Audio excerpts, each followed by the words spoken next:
Hello everyone.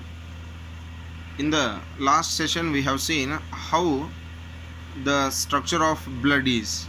Means the types of cells which are present in the cells and their functions we have studied or we have discussed in the before session. So let us see what are the actual functions of the blood.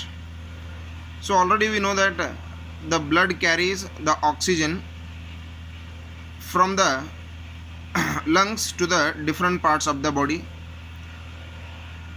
The blood carries the carbon dioxide from the body to the lungs, and the blood carries the digested food to each and every single cell of the body.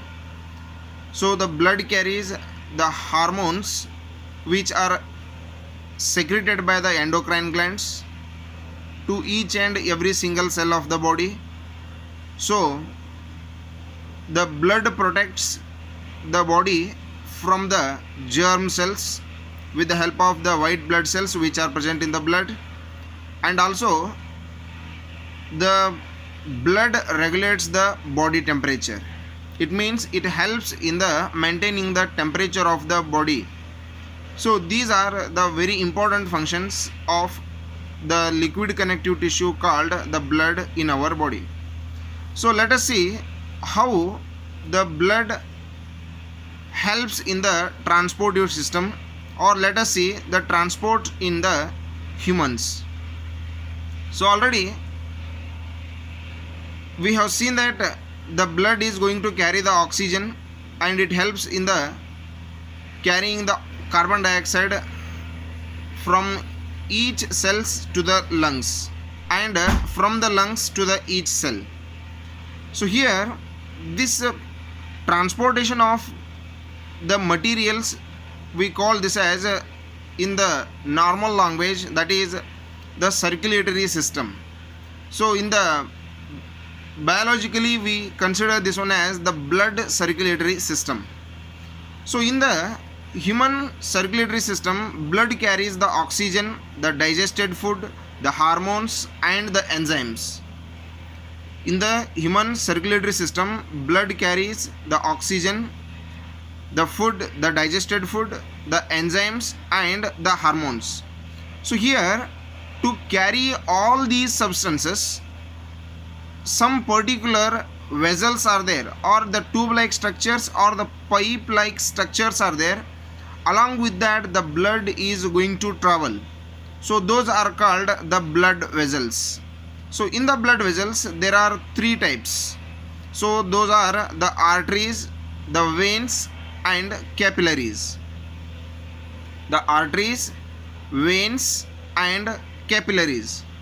So arteries carries the oxygenated blood from the lungs to the body. The veins carries the deoxygenated blood from the body cells to the lungs, and the capillaries are the very tiny tube like structures which are going to provide the essential substances to each and every single cell of the body. So here these three kinds of the blood vessels which are going to play a very important role in the transportive system. So more than this one, in our body a very important organ is there that is actually going to control, that is actually going to perform the process of transport with the help of this blood, that is nothing but the heart. So the heart is the organ which is going to pump the blood, and it is also going to receive the blood. So by the contraction and relaxation of the muscles of the heart, the pumping process is going to take place.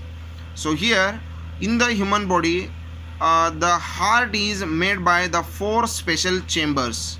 So those four special chambers are dividing into two categories, that is atriums and the ventricles, or auricles and ventricles. So in the structure of the human heart we can see there are 4 chambers, 2 auricles are there and 2 ventricles are there. So when we are going to see the structure of the human heart, so we can see these kinds of structures along with the arteries, veins and the capillaries.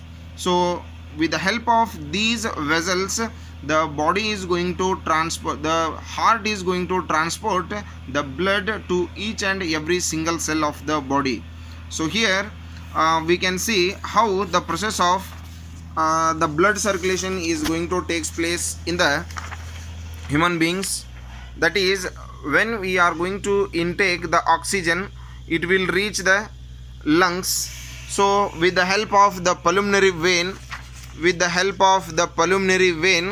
so it will reach the left atrium of the heart. From the left atrium it will reach the left ventricle. So from the left ventricle, along with the help of main artery, it will reach each and every single cell of the body, that is the body parts. From when the process of respiration is going to take place, with the help of the oxygen, carbon dioxide will be formed there. So by taking that carbon dioxide, the blood will move with the help of the main vein to the right atrium. So from the right atrium it will move to the right ventricle. From the right ventricle, along with the help of the pulmonary artery, again it will reach the lungs. So like this, by the pumping of the heart, the process of transportation of the blood takes place. So the blood moves along with the help of these blood vessels. So it is going to take place in a very complex manner.